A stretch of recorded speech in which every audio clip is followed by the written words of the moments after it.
POCO X6 Pro. Wait, hindi pa to. This is the preview. Kung hindi ba alam, no, si Xiaomi ay nagpe-preview ng mga una nilang POCO F series or X series through the Redmi K series or sometimes the Redmi Note series. And based on reports, this is actually the POCO X6 Pro. Hindi ako makapaniwala sa una na ganito yung specs nitong phone na to. I was very skeptical. Akala ko ito si POCO F6 based sa specs niya. Pero yun nga, yung kanyang upgrade is just todong-todo na. The POCO X5 Pro has the Snapdragon 778G 6nm processor. Ito na po ay Dimensity 8300 Ultra 4nm processor na considered as a flagship na processor in Dimensity a few years ago. 90 watts charging na and a much better display. Guys, naka-OLED display na siya. 2K resolution display po to. It's got all the bells and whistles. HDR10+, Dolby Vision, Dolby Atmos. May headphone jack pa. Up to 1,800 nits of brightness. Malupit kung malupit yung upgrade talaga from the POCO X5 Pro. But today, we are gonna judge if this is actually gonna be a worthy purchase for you looking for a gaming phone. For camera, sakto lang po siya. Sasabihin ko agad sa inyo. But yes, let us review and unbox the Redmi K70e. Sabihin sa inyo you're watching Unbox Diaries. Woohoo!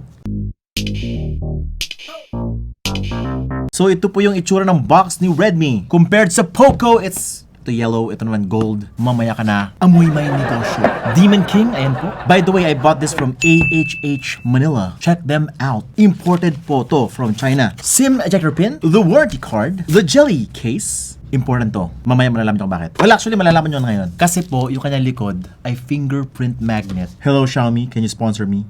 Actually, sobrang nipis niya. Very thin. Pero mamaya ka na. Underneath, we're getting a smaller 90-watt charger. 120-watt charger ni K70 and K70e is malaki. You also get a USB Type-C cable. So ito na po yung kanyang itsura. And just like what I said earlier, fingerprint magnet po yung likod. I'm not sure kung bakit nila ginagawa to. Alam naman nila na mahirap gamitin yung ganito. Kausapin niyo yung mga designers nyo, Xiaomi. Or you could actually use your own phone. Huwag kayo iiyak. Para ma-feel nyo kung gaano kahirap gamitin yung ganitong klaseng design. Well, of course, merong ganun, pero syempre yung mga iba dyan gusto lang makita yung ganitong klaseng itsura. That's what, ito yung nakita na sa online, di ba? Yung iba gusto talaga gamitin kung ano yung itsura niya. Because that's what they pay for in the first place. But yes, the shape and the look of the phone is very similar actually kay Redmi K70 and K70e. Pwede na lang sa materials na ginamit sa likod. Ito po ay mas simple, glossy yung back, piano black actually. Kind of feels like plastic yung likod, plastic or glass. Siguro pagka POCO X6 Pro na siya. Yung kanyang size naman guys is plastic daw. Ayun, so wala siyang antenna bands at the side. It's actually daw plastic. I'm not sure kung meron siya ibang color. Sana may white. Sana may matte finish. Pero ito, matte na po yung kanyang jelly case. So, there's that. Well, ayun lang naman, no?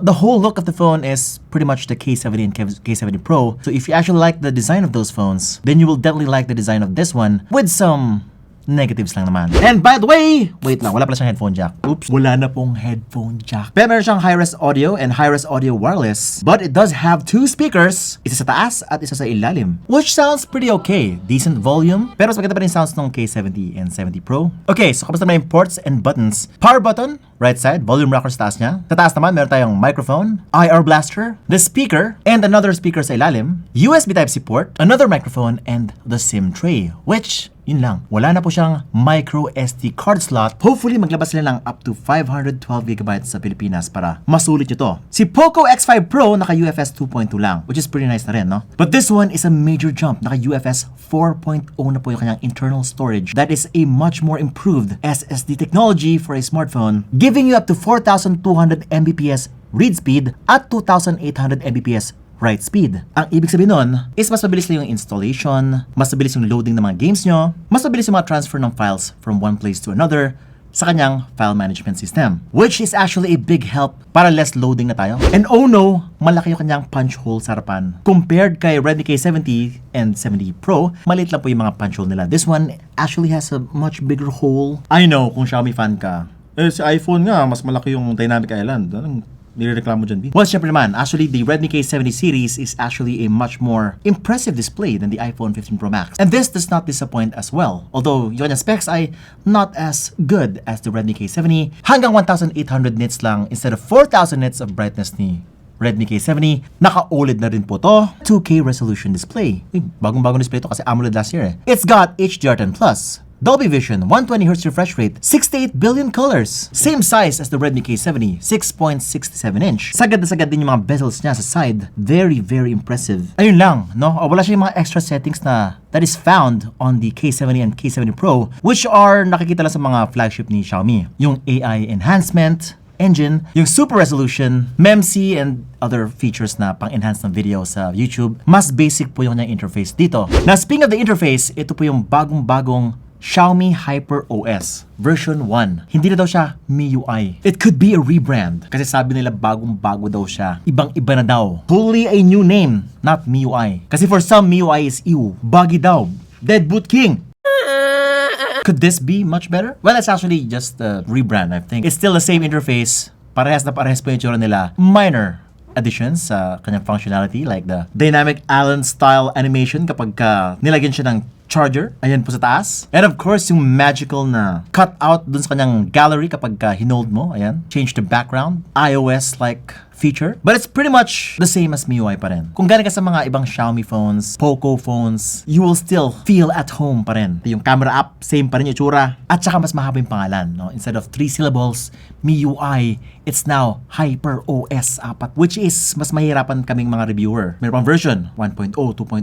Pero sana lang talagang i-improve nila yung kanilang UI, no? Kasi nga, it's not actually one of the best UIs you can get. Mas kilala si Xiaomi sa kanyang mga hardware. Mostly Snapdragon processors. Matindi yung camera, Leica, and things like that. Pero software talaga, sana lang. In the future, talaga mas pagandahin nyo pa. Invest in that lovely software. Si Huawei, nag-invest talaga sa kanyang camera, no? Even though ganun lang yung kanyang specs. Kahit Snapdragon 8 Gen 1 lang si Huawei P60 Pro, talong-talo pa rin yan si iPhone 15 Pro Max, Samsung S24 in terms of the camera. Why is that? It's because nag-invest talaga sa software. So going back, performance, syempre. Gusto mo na makita yung itsura ng games dito. Ito na po. The Dimensity 8300 Ultra. Kung nanggaling ka sa Snapdragon 778G, this is the jump almost 1.4 million points ang Antutu benchmark, which actually means it's much faster than the POCO F5. 1.1 lang yun or 1.2.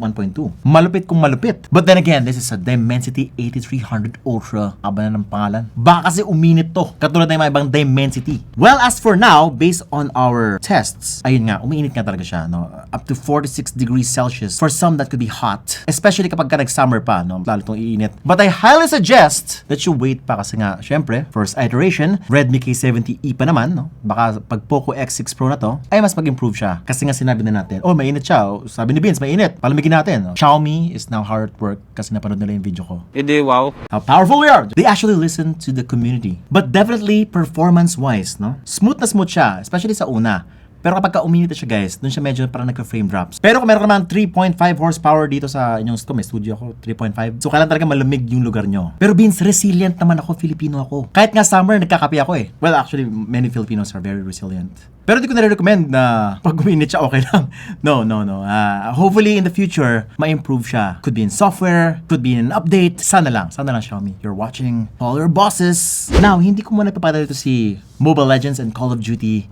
Ay, wait lang, makapagalit ko. Ito na. Mobile Legends, ito na yung tsura niya. Naka-ultra graphics pa lang siya. Super refresh rate, pat ganito. Hindi pa siya optimized. Siyempre, pag global, baka meron siya ultra. Just like the previous models naman. But yes, very smooth sa Mobile Legends. Overkill na po to sa Mobile Legends. It's going to be smooth all throughout. Wala rin pag-init to. Call of Duty, merong ultra frame rates. Ayan. At very high graphics po siya. Well, hindi po siya mag-ultra if naka-very high. So, bababa siya sa medium, guys. Ayun. But yes, this is actually what you're looking for a gaming phone. Gaming phones actually provide the most optimization for games, which lets you play at a very high refresh rate, which allows you to get more kills. More wins sa games? Probably. Depende sa skill niyo yan. Kung bano ka talaga, wala tayong magagawa kahit anong refresh rate pa yan. But definitely perfect for those who are hardcore sa kanilang gameplay. Very responsive din yung kanyang touch. If you were impressed with the POCO X5 Pro, mas may impress kayo dito. And also, mas maganda kanyang display. Now the big question is, should you upgrade from the POCO X5 Pro or X4?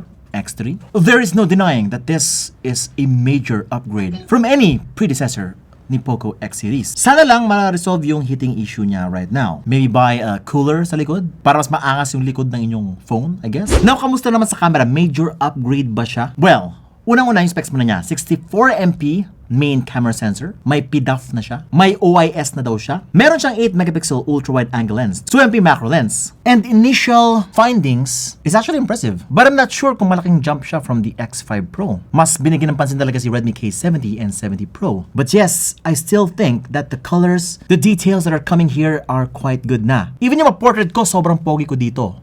Ganda ng beautification, very natural tingnan. Hindi ba siya OA katulad ni Oppo or Vivo in terms of sa beautification? Yun nga lang, I do notice that the highlights are, for example, sa mukha kong yan, grabe yung highlights guys. Face sa cheeks ko, yan. Na-highlight talaga yung cheeks ko dito. Grabe din yung HDR, oh. Tinan mo yung blacks, they're not crushed. Sobrang detailed ng shirt ko dito. Kita pati yung mga and cotton. Yun lang sa low light, dun siya medyo hirap. If you actually want much better low light performance, go with the K70 or F6. Pero king pa rin si F6 Pro in terms of this. Wala po siyang optical. Digital zoom lang po siya sa 2x. It's got a night mode. Marami siyang settings dito ha. AI watermark, short film, panorama, long exposure, and it can shoot up to 4K 30 frames per second po. Wala pa siyang 60. But 1080p 60 FPS meron po. Even with HDR video, 4K 30 frames per second. Wala pa siyang 8K at 4K 60. Okay na may stabilization, medyo jerky lang tingnan kapag naglalakad. Nasanay kasi ako sa